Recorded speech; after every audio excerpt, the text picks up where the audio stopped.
Hey, how's it going? Today I'm talking about how to do intervals in a crowded race environment. This is Running to the Castle, a podcast for injury-prone Run Disney runners on a journey to running magical miles. Join me, Dr. Allie, as I share the secrets I've gathered as a runner, doctor of physical therapy, and coach. You'll learn the exact ways I get my clients to the castle strong without feeling broken or held together with KT tape as they cross the finish line. I got this question via my hosting site for my podcast. So thank you so much for asking this question. And this listener says, Dr. Allie, I heard you on Rise and Run and came over to your channel. Thank you so much. You have a ton of incredible topics to listen to. I ran a wine and dine 10K for my first runDisney and did not have a great experience. Can you talk about how to do intervals in a crowded race environment? Trying to run on the left and walk on the right while dodging people was super frustrating and not enjoyable. Okay. Yes, it can be incredibly hard to do your run walk intervals in a crowded race environment. So there are a couple of things that come to mind when I'm giving advice on how to do the run walk intervals. So one of the first questions is, what are your run walk intervals? Are they 30-30? Are they 15-30, 45-45?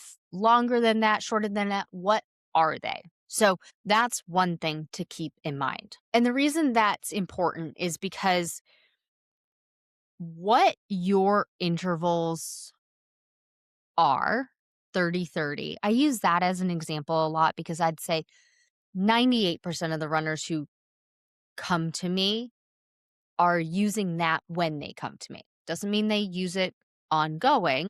I'd say that's the most common run walk interval.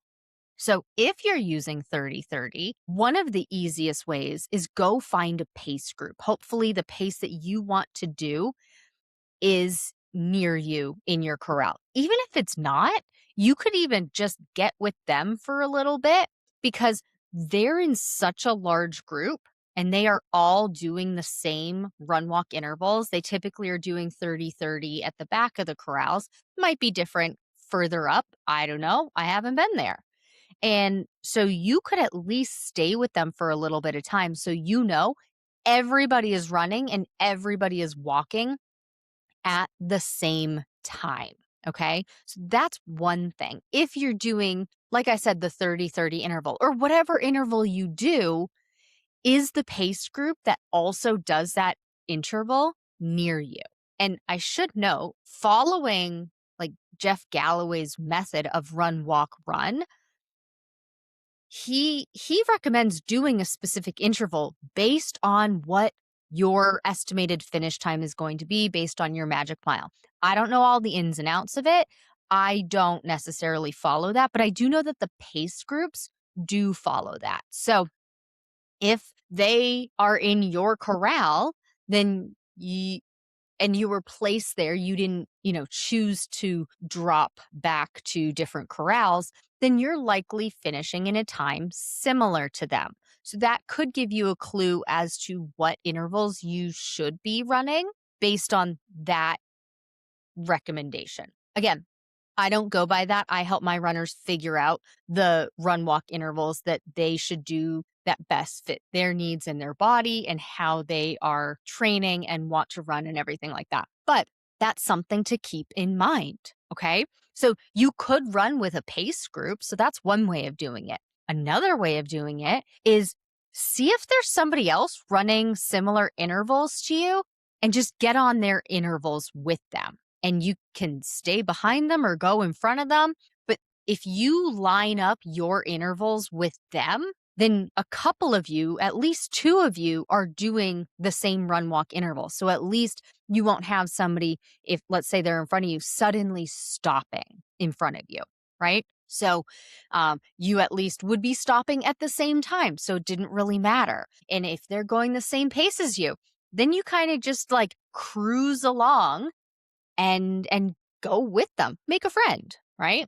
So those are some options on just based on what pace you're running and what intervals you're doing. Another way to do your run walk intervals is if it is super crowded. This doesn't exactly answer your question. This is my recommendation though. If it is super crowded, just walk. Just walk for a little bit. It's not worth the frustration. It's not worth the risk of somebody getting hurt, whether that be you or another runner, and just wait it out for a little bit. There are tight spaces, some of the behind the scenes area, some of the in the park area where it's just a little bit tighter. Those may be times that you're just walking. Other times that you may be walking and just kind of forego your run walk intervals are times that other runners are going to be slower. So uphill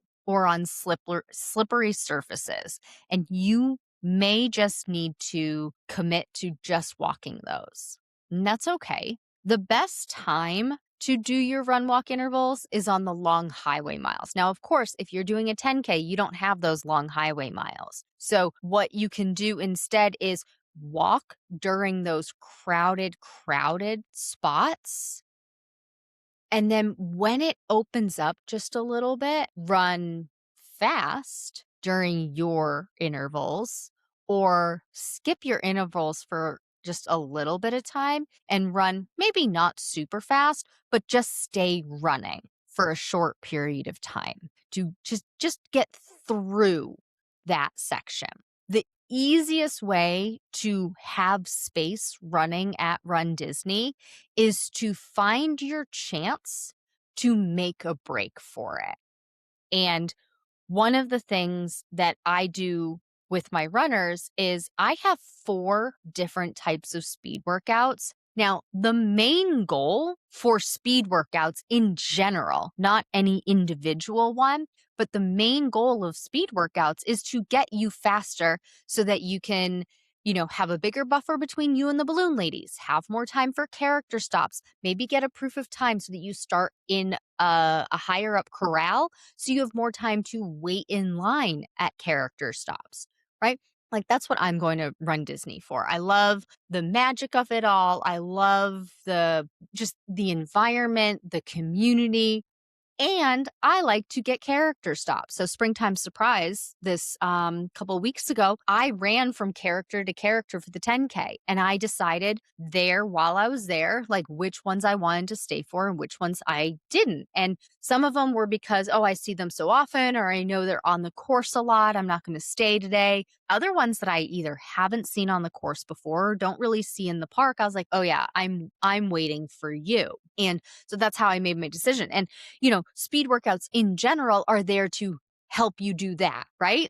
But the individual speed workouts that I have my runners do, that I do myself, are for specific situations like this. If you go back and listen to Christina's podcast interview a couple of weeks ago from her Princess Half Marathon weekend, she talked about specific instances where she was like, oh my God, I practiced for this. This is exactly what I was doing during X workout. This is exactly what I was doing during my hills run. This is exactly what I was doing during my 30-20-10. This is exactly what my progression run was for. She gave very specific instances, so you could go back and listen to that. I'll link it in the show notes in the description. But that's where some of the speed workouts that I have my runners do come from. As an example, the 30-20-10, this is a great example of how to be able to get by some slower runners. Maybe they're doing 4 across, which you're not supposed to do, but it happens, right? And we just want to get around these people for whatever reason. 30-20-10 is a great speed workout to practice that. It's 30 seconds of jogging, 20 seconds of running, and 10 seconds of sprinting. And we could just reverse that. And we do 20 seconds of running, 10 seconds of sprinting, and 30 seconds of jogging. That's what you can do to get around these people. It helps you practice instead of just doing 2 set intervals. right? Two set paces where it's I'm running at this pace for 30 seconds and I'm walking at this pace for 30 seconds. Again, assuming you use 30-30 run walk intervals. But the 20 seconds of running, that's a solid clip. And then 10 seconds of sprinting, that's all out. And then you bring it back down to a jog or a walk. And so then it's still your 30-30 run walk interval, but it's not the same pace, right? It's two separate paces during the first 30 seconds. So now you're like trotting along, you're trying to get around them and realize, oh, I'm not going quite fast enough. Now I'm just going to sprint for 10 seconds. And you stay off to the left and you sprint for 10 seconds. And then you slow it down to a jog or a walk. But if you slow it down to a jog, you can stay on that left hand side, right? And you do that for, 2 rounds of intervals, maybe 3 rounds of intervals. And maybe there's a big open space. And so now you have more room to maneuver and not have to manage your run walk intervals around anybody else, right? Because I'm noticing that with the amount of time that happens between waves to set waves off, it allows for throughout your race, there are just gaps where it's not nobody, but there are these gaps where it's much more open. And then when you get to that open space, you can kind of do what you want. Now, of course, you still should maintain runners on the left, walkers on the right, but you can only control you. And I can guarantee you, not everybody else is following the rules. Very unfortunate, but that's just the way it is. And so if you are doing super short run walk intervals, 15 seconds, as an example, you may just hover around the center. Now, of course, be careful because sometimes there's the elevated bump for the lights, not the lights, but the reflectors on the roadway and things like that. So you have to be careful of that. But you may just kind of hover around the middle. So then you go slightly to the left when you run and slightly to the right when you walk. But being all the way to the left doesn't make sense because then you have to get all the way to the right. And it doesn't really make sense. And so you kind of just hover in the middle. But the best way I have found is trot along for a little bit of time. And then when you see an opening, you take it. Like if you've ever watched cycling, like Tour de France or something like that, like everybody's in the peloton, which is that big group of cyclists. I cannot believe I am giving a cycling reference right now. Royal is the cycling fan, and I have watched Tour de France so many years that this is now an example I am giving. But you have all of those riders in the peloton, and they actually it's strategic because you can have drag and not have to cycle as hard. The people in the front are doing most of the work and they're just like rotating through. And then at one point, one person makes a breakaway and it's a big deal, right? But they make a breakaway and they get away from the peloton. Think of it like that for you. Stay in the group for a little bit of time. And then when you see an opening, take it. And you can utilize what you've practiced with 30-20-10 to get you there. Or you can utilize what you've practiced with the progression run, where you're progressively going faster and faster each time you run to get out of that grouping to give yourself some more space. And then you don't have to worry about other people who are stopping. You don't have to worry about getting around large groups because there will be segments or sections where there's just not as many people. One last thing to do that's not a great recommendation, but it is a possibility. And so I want to put forth different possibilities. You start off just flat out running during when your wave goes. So then you are ahead of all of those people, but you haven't hit the next group of people yet. And so you may just start your race away from everybody else first. So you're less likely to have to dive into that. But with the nature of Run Disney and so many runners using run walk intervals, it is very challenging when you are in the crowd. And not everybody raises their hand when they're going to stop. Not everybody looks around.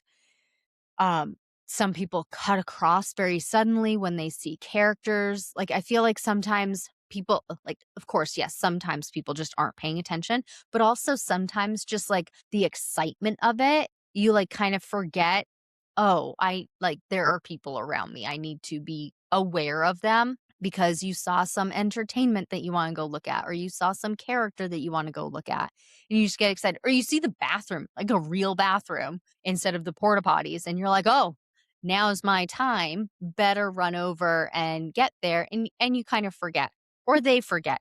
But if you can break away from the group utilizing those different speed workout strategies, which is exactly why those are the speed workouts I recommend, because they work very well with run walk intervals. And then throughout the race, you will be utilizing them. And so then you've had lots and lots of practice for it. And so then you can just break away from the crowd and have just fewer bodies to have to deal with around. I hope that was helpful. And thank you so much for asking the question.